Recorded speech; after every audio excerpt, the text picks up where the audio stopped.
بسم اللہ الرحمن الرحیم۔ شروع کرتا ہوں اللہ کے پاک نام سے جو بہت بڑا مہربان نہایت رحم والا۔ دوستوں، بہنوں، بھائیو، بزرگوں، السلام علیکم ورحمۃ اللہ وبرکاتہ۔ تاریخ اسلام کی قسط نمبر 302 میں ہم آپ کو خوش آمدید کہتے ہیں، اور اس میں ہم بیان کر رہے ہیں عیسائیوں سے جڑتے ہیں، یہ موضوع ہے۔ تو دوستوں، بہنوں، بھائیو، آئے دن اس بغاوت اور سرکشی اور ہنگامہ آرائی کو دیکھ کر اور باغیان تعطیلہ کی اس سزا دہی سے فارغ ہو کر سلطان حکم نے عیسائیوں کے خلاف جو شمالی اندلس پر قابض اور دامن جبل برطات پر برشونا تک مصروف ہو چکے تھے، معمولی فوجی دستے بھیجے، لیکن پوری طاقت سے اس طرف متوجہ ہونا مناسب نہ سمجھا۔ نتیجہ یہ ہوا کہ شمال میں لڑائیوں کا سلسلہ جاری رہا۔ کبھی مسلمان عیسائیوں کو شکست دیتے اور کبھی خود ان سے شکست کھا جاتے تھے۔ 7-8 برس تک یہی سلسلہ جاری رہا، چونکہ مسلمانوں کی پوری اور بڑی طاقت عیسائیوں کے مقابلے پر نہیں بھیجی گئی تھی، بلکہ صرف عیسائیوں کے پیش رفت کا روکنا مد نظر تھا۔ لہذا اس آرائیوں کا نتیجہ عیسائیوں کے حق میں بہت مفید ثابت ہوا۔ ان کے دلوں سے مسلمانوں کا رعب جاتا رہا۔ عیسائیوں کے حوصلے بڑھنے ہی تھے، اور وہ مسلسل مصروف جنگ سے رہ کر لڑائیوں میں خوب مشتاق اور چست ہو گئے، اور دوسرے لفظوں میں یوں کہا جا سکتا ہے کہ سلطان حکم کے فوجی دستوں نے عیسائیوں کی ریاست کاتک، مارچ، ریاست اسرایاس اور سرکشان جلکیہ کو نہایت شوق اور تن دہی کے ساتھ فوجی مشق کرائی، اور ان کو میدان جنگ میں لڑنے کی تعلیم دے کر زبردست سپاہی بنا دیا تھا۔ مگر سلطان حکم اس کے سوا کوئی دوسرا راستہ اختیار بھی نہیں کر سکتا تھا، کیونکہ اس کو باشندگان اندلس کی نسبت بدظنی پیدا ہو گئی تھی۔ اسی عرصہ میں اس نے دارالسلطنت قرطبہ میں رہ کر ایک جدید فوج مرتب کرنے کی کوشش کی۔ اس نے بڑی احتیاط کے ساتھ ان عیسائیوں کو فوج میں بھرتی کیا جو اندلس کے جنوبی علاقہ میں سکونت پذیر اور شمالی سرکش عیسائیوں سے کوئی تعلق نہیں رکھتے تھے، نیز اسلامی حکومت سے بہت خوش اور فراغت زندگی بسر کرتے تھے۔ گویا ان عیسائیوں کو مشتبہ مسلمانوں کے مقابلے میں حکومت وقت کا زیادہ وفادار اور معتمد سمجھا جاتا تھا۔ عیسائیوں کی یہ فوج تمام ملک اندلس کو قبضے میں رکھنے اور ہر قسم کے باغیوں کا سر کچلنے کے لیے کافی نہ تھی۔ لہذا سلطان نے ملک حبش، وسط افریقہ، ایشیا کوچک اور ممالک ایشیا کے غلاموں، حربی قیدیوں کی خریداری شروع کی، اور اپنے اہلکاروں کے ذریعے دور دور سے غلاموں کو خرید کر منگایا۔ ان غلاموں کی ایک زبردست فوج تیار ہو گئی۔ یہ لوگ چونکہ عربی زبان سے ناواقف تھے، لہذا اجمی کہلاتے، اور اپنے آقا یعنی حکم کی حفاظت کرنے اور میدان جنگ میں لڑنے کے سوا اور کچھ نہ جانتے تھے۔ نہ وہ کسی سازش میں شریک ہو سکتے تھے اور نہ کسی تعلقات محبت قائم کر سکتے تھے۔ ان غلاموں کو اعلیٰ درجے کی فوجی قوت سکھائی، اور حکومت نے بذات خود ان کی تعلیم و تربیت کی جانب اپنی توجہ متوجہ رکھی۔ حکم در حقیقت غلاموں کی اس فوج مرتب کرنے اور اس کے ذریعے سلطنت کے قائم رکھنے کی تدبیر کا موجد ہے۔ اس کی تقلید مصر کے خاندان ایوبی نے بھی کی تھی، اور مملوکوں کی فوج مصر میں قائم ہو کر آخر سلطنت کی مالک بنی تھی۔ جب سلطان حکم کو اس عیسائی اور اجمی فوج کی ترتیب و تکمیل سے اطمینان حاصل ہوا تو اب وقت آ گیا تھا کہ وہ شمال کی طرف عیسائی سرکشوں کی سرکوبی اور فرانسیسیوں پر فوج کشی کرنے کے لیے روانہ ہو، مگر قضاء و قدر نے ابھی اس کے لیے اندرونی بغاوتوں کے سلسلے کو ختم نہیں کیا تھا۔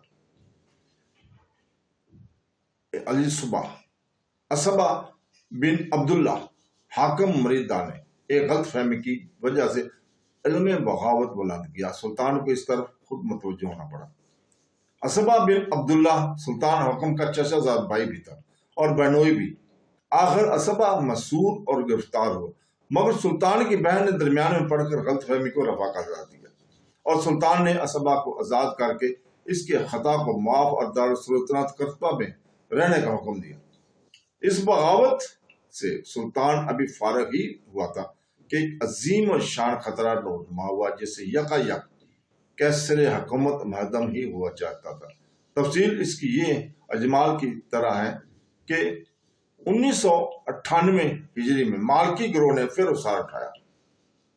एक मरतबा पहले इन लोगों की कोशिशों और साजिशों का कला कमा कर दिया गया था, मगर अब जब कैसाई और अजमी लोगों की फौज तैयार होने लगी तो मौलवियों ने सुल्तान के खिलाफ फिर फतवाबाजी शुरू कर दी थी और अजमियों के वजूद को शहर कर्तबा के लिए एक लानत करार दिया गया था। पिछली साजिश में काजी यही पेश थे और इनकी निस्बत अहले उंदलस बहुत अकीदत रखते और इनको वली कामिल भी जानते थे, इसलिए हुक्म ने काजी यही को माखूज नहीं किया था और इनकी हर एक मुखालफत सुल्तानत की कोशिशों से चश्म पोशी और दरगुजर का सलूक हुआ था। इस मरतबा भी इन्हीं के जरिए तबका उलमा और इनके मुक्तदीन में जज्बात नफरत ने तरक्की की और कर्तबा वालों ने यहाँ तक मुबाजरत की कि जहाँ कहीं भी कोई अकेला अजमी मिल जाता तो इसे कत्ल कर दिया करते थे। इसलिए अजमी लोग शहर में और शहर के बाजारों में जब भी निकलते तो कई मिलकर निकलते, वरना अपने फौजी कैंप में ही रहा करते थे। एक रोज ऐसा इत्तेफाक हुआ कि एक अजमी और एक मालकी अकील घर में किसी बात पर हश्त मश्त की नौबत पहुंच गई। शहर वाले, मखसूस शहर के जनूबी मोहल्ला वाले जो वादी अल कबीर के दूसरी जानब आबाद थे और सब के सब मालकी मजहब के पैरोकार थे, खड़े हुए सब ने मिलकर कैसर सुल्तानी पर हमला किया और सुल्तान हुक्म की माजूली का ऐलान कर दिया और भी वाकया पसंद लोग इसके साथ शामिल हो गए थे। नौबत यहां तक पहुंची कि सराय सुल्तानी के दरवाजे को तोड़कर अंदर घुस गए और कैसर सुल्तानी के मुहाफिज दस्ते को कत्ल करते और पीछे हटाते हुए दूसरी डेवड़ी पर पहुंच गए थे और कैसर सुल्तानी में एक तलातम और घबराहट पैदा हो गई। सुल्तान ने अपने खिदमतगार हसन नाम को आवाज दी और कहा कि सर में लगाने का खुशबूदार तेल लाओ। खिदमतगार ने तेल हाजिर किया। सुल्तान ने सर में तेल लगाया। हसन ने जुर्त करके पूछा कि इस वक्त सख्त खतरा का मुकाम है। बागियों ने सराय सुल्तानी को क्वाड़ों को आग लगा दी और लोगों को कत्ल करते और मारते हुए बड़े चले आ रहे हैं और आपको तेल लगाने और अपनी जीनत करने की सूझी है। सुल्तान ने जवाब दिया कि अहमद, अगर मैं अपने बालों में खुशबूदार तेल ना लगाऊं तो बागियों को मेरा सर काटते वक्त ये कैसे मालूम हो सकेगा कि ये बादशाह का सर है।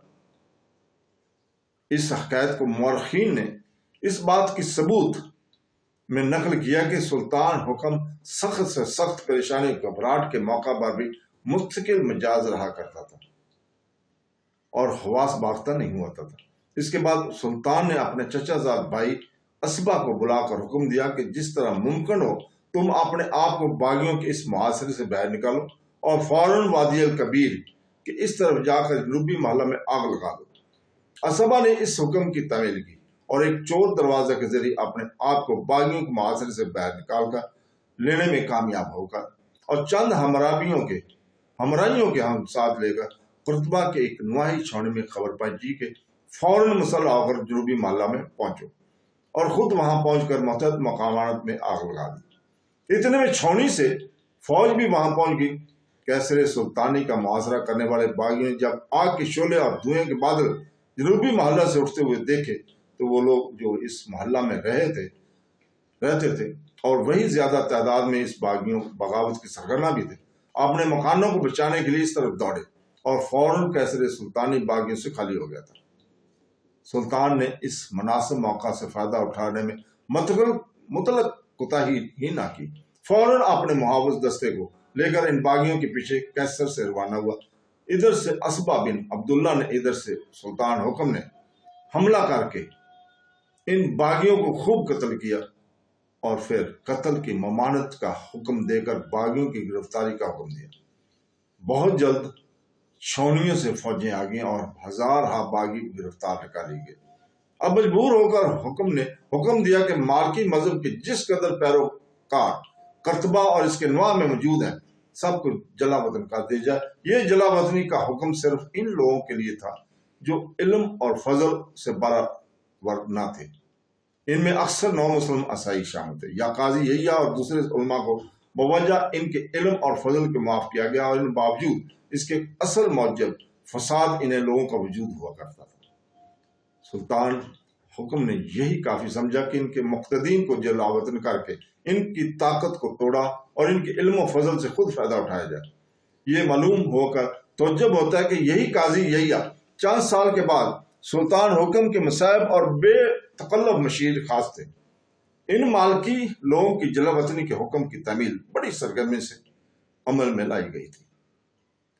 ये लोग जब साहिल अंदलस पर पहुंचे तो इनमें से 8,000 आदमी जो अपने साथ जन और जन भी रखते थे मराकश में जाने पर आमादा हुआ, और वहां के हाकम अदरीस के ने इनके आने को इसलिए गनीमत समझा कि इसके दारुल सल्तनत शहर फैज या तबखीर की आबादी और रौनक में इजाफा होगा, जहां ये बड़े शौक से आबाद हो गए और 15,000 मालकी जहाजों में सवार होकर अस्कंदरिया मिस्र पहुंचे और अस्कंदरिया पर काबज हो गए। आखिर वहां से भी निकाले गए और जजीरा और अखरतेश करेट पर काबज हो गए। वहां उन्होंने अपनी हुकूमत कायम की जो 100 वर्ष तक इनकी औलाद के कब्जे में रही, जैसा कि हम पहले जिक्र कर चुके हैं।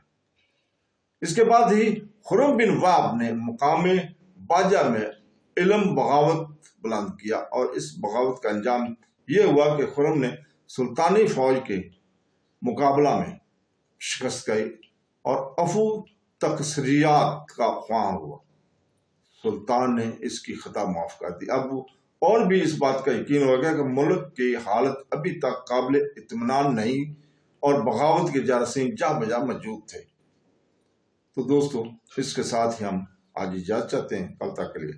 कल इंशाअल्लाह ताला हम अगली किस्त लेकर आएंगे जिसमें हम बयान करेंगे फ्रांस पर हमला।